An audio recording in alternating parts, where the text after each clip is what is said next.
There's certain aspects of the sailing lifestyle that have been over-romanticized, but waking up in a place like this isn't one of them. It's every bit as magical as it seems. Like most things in life, the biggest rewards don't come easy, and this was definitely the case for us as we arrived here in Cayos Chichime in the San Blas Islands of Panama. We had a hell of a sail beating into the wind to get here, but all that faded away as we laid eyes on this absolute paradise. It had been quite some time since we've seen a place this beautiful, and we couldn't wait to discover the treasures these islands had in store for us. What happened, everybody? Did everybody get off safe? Like what they were thinking and feeling as the boat hits the reef? It's like a nightmare of everybody at sea, right?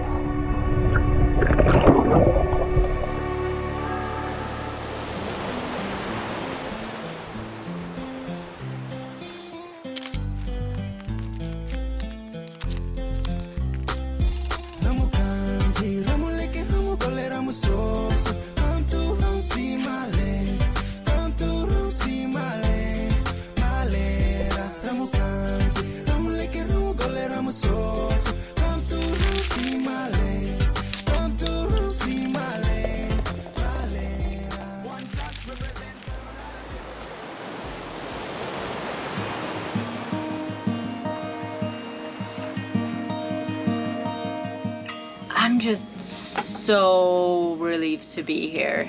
It was a pretty rough passage, even though it was just like 2 days, and the waves weren't like crazy. Like, it wasn't like Indian Ocean or anything like that, but I think when all of us are feeling that seasick, and especially when Sierra is like puking every 30 minutes. She's definitely puked in her pants. Oh no. She just smells so bad and I'm not doing very well. It just sucks like the energy out of your soul, and I've been feeling pretty tired, but this place already looks just stunning. Like, I don't know, just looking around, the palm trees, the beach, like everything, it just, I don't know, I'm like super stoked for this place. I think we can spend quite a lot of time here and be very, very happy, and I think Sierra will too. So it was all worth it, and I actually think it's time for her to wake up pretty soon so we can go in and have a little explore. Good morning, Sierra. You excited to be here? You excited to not be moving anymore? You snoozed in a little bit until 9:30. Oh, wow. Just wanted to pause the video for a second to give a huge shout out to all our amazing patrons out there. You guys are really the ones that make all of this possible, and there wouldn't be any videos without you guys. So if you enjoy the videos and would like to help support our project and keep the videos coming, please go ahead and check out patreon.com/svdello so you can see like all the gear and all the perks and everything else you get when you join our inner tribe. Awesome. Thanks so much, and sending you all much love. Back to the video. Bye. Bye.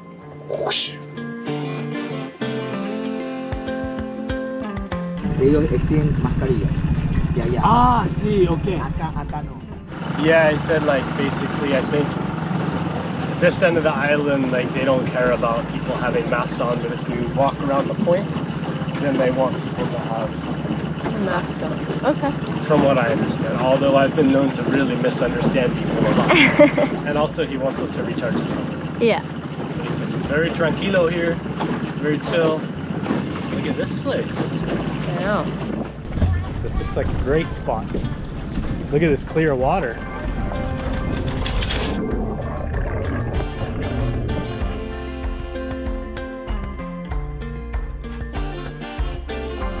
Okay. All right. Oh, that feels good. Congrats, we landed in San Blas. Although I've heard that the people here don't like to call it San Blas. They like to call it Gunayala, I think. Gunayala comes from the indigenous Guna people, who inhabit about 60 of these 365 islands that make up the San Blas. Gunayala literally translates to land of Guna, And while it's technically a part of Panama, it's really an independent state which allows them to follow their own customs, laws, and legislation. This keeps the islands rich in tradition and enables them to preserve their natural environment and heritage. The history surrounding these islands is incredibly fascinating, and we will share a lot more of it with you in a future episode when we celebrate their Independence Day and get to know some of the locals here. Are you ready? You want to go on the beach? Okay, here we go. 1, 2, 3. Nuggets in the San Blas. Wow, look how nice it is. This is beautiful.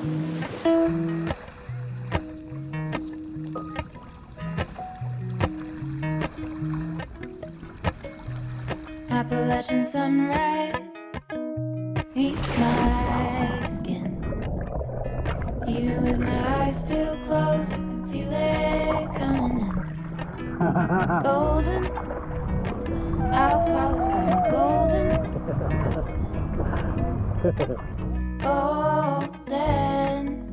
golden things.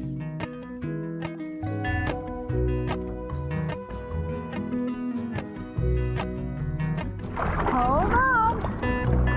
Mountain high five, Mommy Express. miles in spring. Rainbow trout and a hummingbird wing. Golden, I'll follow the golden,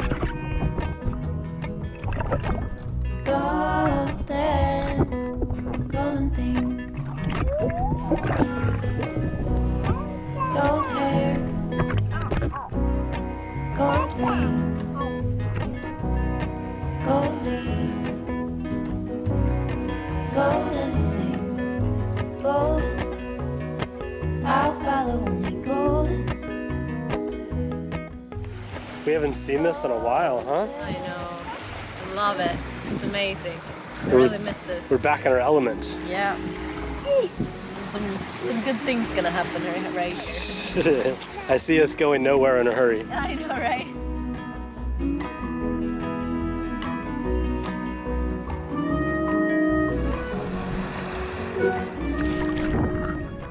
I want to go explore that wreck over there.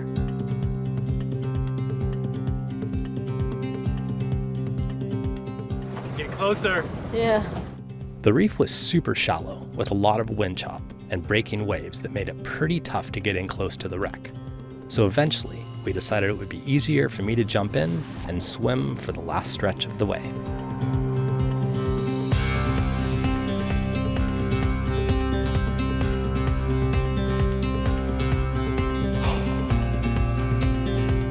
After exploring the perimeter from the water level, it was pretty clear that there was a lot to discover inside the wreck. So we actually came back with some buddies from the anchorage to see what we could find.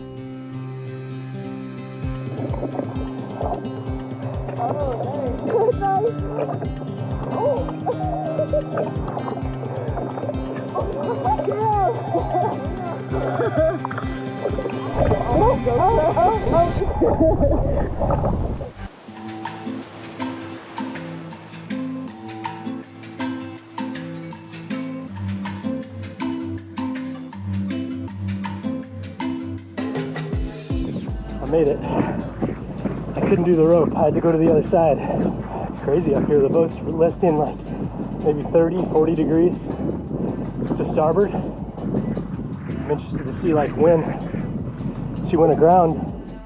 Shockingly, the wreck of the San Blas ferry has only been here since 2016, and the story behind it is pretty crazy. The vessel used to be known as the MV Grand Menan, and it served as a passenger ferry in the Bay of Fundy for many years. But in 2011, an Austrian named Fritz Brechner purchased the boat and brought it down here with the plan to turn it into a car and passenger ferry service between Panama and Colombia.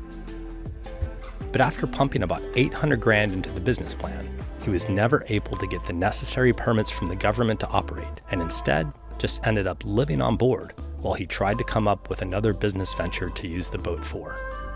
Then in July of 2016, right in this very spot, he ran his other boat aground, a catamaran, which he was using to take guests between Colombia and Panama.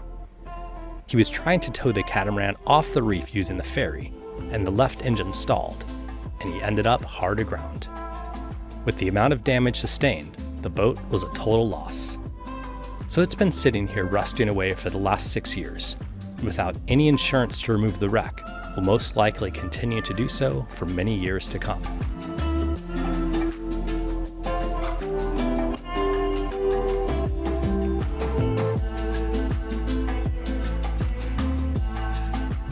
Gotta really be careful where you step. Generator room. A giant blower. Ventilation. Huge windlass, huh? Big capstans. There's Kaz and the Nugs. And they're swimming right there. I really like exploring wrecks. Sometimes I wonder, like, what are the circumstances? Who was on board? Like, what happened to everybody? Did everybody get off safe? Like, what they were thinking and feeling as the boat, like, hits the reef. It's like a nightmare of everybody at sea, right? Okay. I'm gonna try and make it up to the bridge.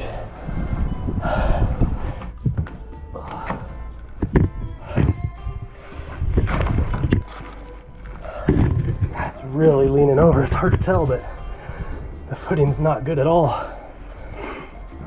Made it to the bridge. If rudder goes hard to port or starboard well on the ComNav system, move raise the console and employ hand steering. That's comforting.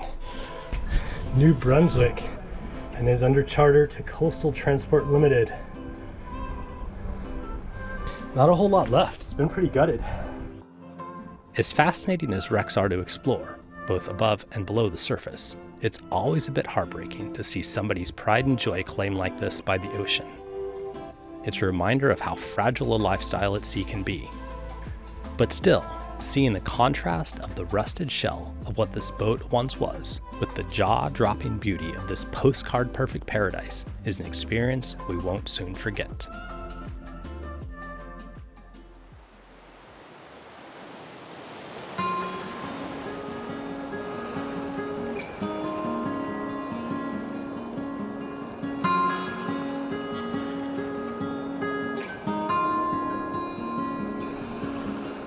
So we had a super successful first day in Chichimi here in San Blas. Whoa. Got this lobster, bought it off the guys on the beach. And we're gonna have this, since we didn't really get to celebrate our anniversary at sea, this is gonna be our special anniversary feast dinner. Do you like it, Sierra? Yeah. Whoa. Whoa. It's a big Look, fella. Sierra. It's massive. And we have an amazing sunset to enjoy. And we're very happy to be here. It feels like we're like back in the tropical kind of cruising, like Bahamas kind of style stuff, which we love. So Right? it's very nice. Nice. Alrighty. I'm excited. Playing with Play-Doh before dinner. Can I see you do a snip, Sierra? Snip. Your 2 scissors. What? What are you gonna do with those? Snip.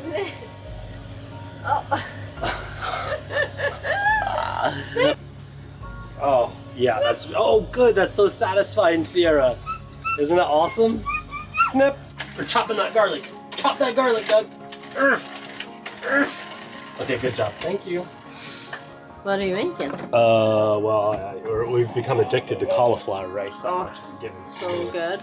Do that. I'm gonna make like a little olive oil, garlic, simmering sauce, lobster tail, and we still have salad stuff. So, meanwhile, while we're here playing with Play-Doh, I've been letting the sink overfill the pot.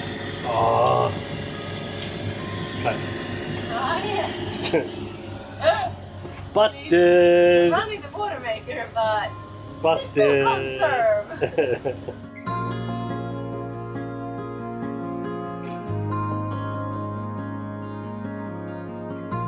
That is a 1 pound tail. Wow.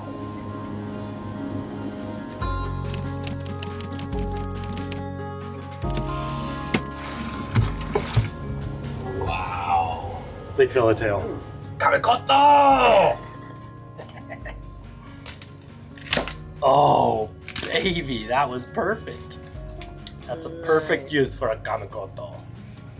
And so I have a little bit of sauteed garlic. It's just sauteed garlic and olive oil. Just a touch of Parmesan. Then an experimental dill. What? Dill? Wow. Maybe dill. What a meal, huh? We have the mood lighting going on. We have one lobster. Wow. Get a Cauliflower rice. lobster. There we go. And one really good salad. It's really good. And one cheap bottle of wine. Can't forget that. Cheap Thank bottle you, of my wine. love. There we go. Bon appetit. What a anniversary feast. That's it. And the baby Nugs asleep. I know. So it's like adult time. We never eat We with can us. literally do whatever we want. It's crazy. No. I just need you to tell me about the flavors. I that don't you're- even know how to tackle this thing. that you're It's so experiencing. big. That's what Nah. she said. Okay. Wow. Is That's it- good. Is it good with dill or not dill? I'm taking the dill. Dig in the dill. It's kind of strange, but I like it. Hey! Here we go. Good night, guys.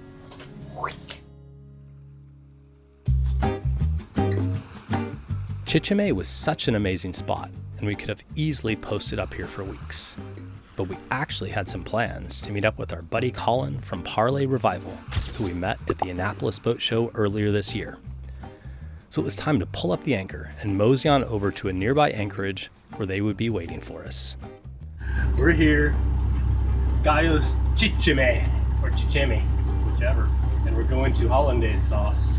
Actually, it's called Cayo Hollandaise, right there.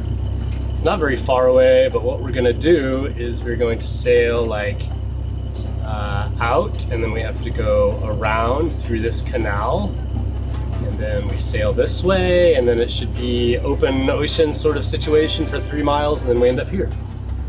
We should be going upwind, so Yeah. it'll be fun. That's it. That's my briefing for today. Okay. We're gonna be doing upwind sailing today, so I'm adjusting the car, which brings it up and forward on the track. And what we're trying to do is get it so that when we have our intended amount of sail out, which we're about 13, 14 knots, we're gonna be having the full jib out today.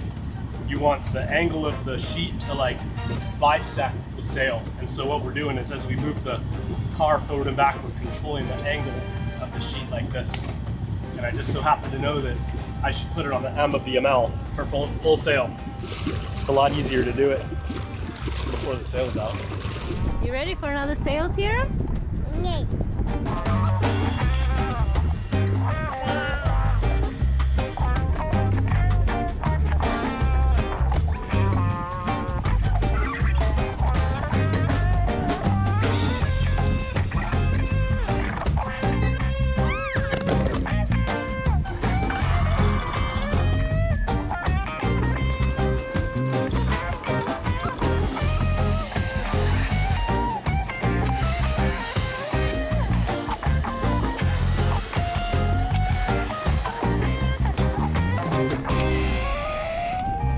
Here we go. Wanna help me?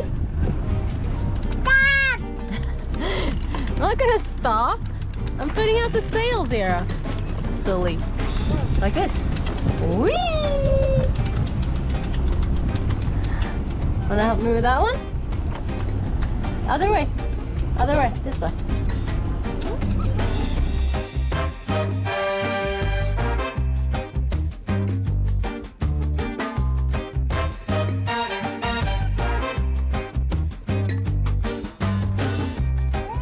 We'll just edit out the crying baby. It'll be real peaceful. Nu ser jag det. De måste få sin flytvästen.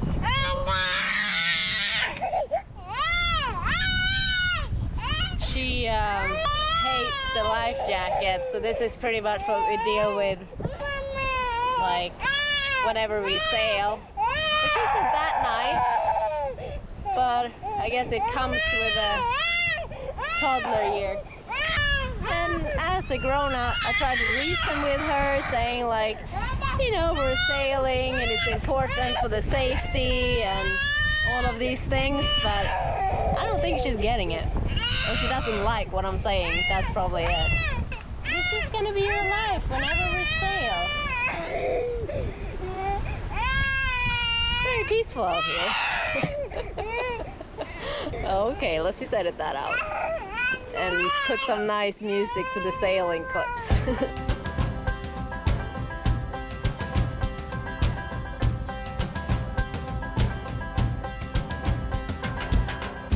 We need more than hopes and wishes for us to make it through the night.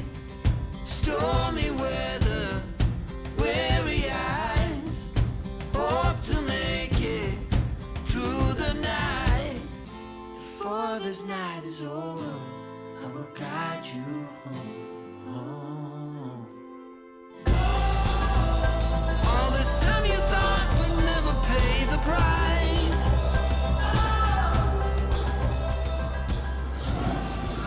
Just using this the VMG sail steer to maximize our VMG velocity made good. So I'm experimenting with, like, as we come off the wind, we go faster, right? We pick up speed, but then we're not pointed as high.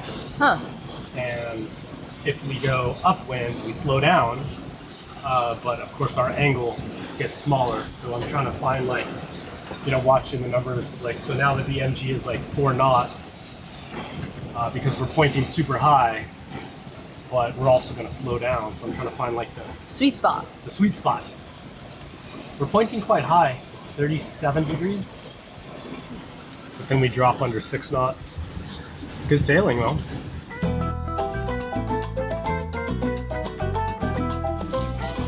We tack short. We got one more tack. We tacked all the way, we ended up right here. So close, but so far away. Our first few days in the incredible San Blas Islands were already blowing our minds, and to think that we had 2 more months of cruising in this paradise made for a very happy sailing family. Up next, we meet up with our buddy Colin from Parlay Revival, and as sailors often do when they get together, we kick back a few cold ones and turned a normal weekend into an island-hopping sailing regatta. Sierra, can you do your belly?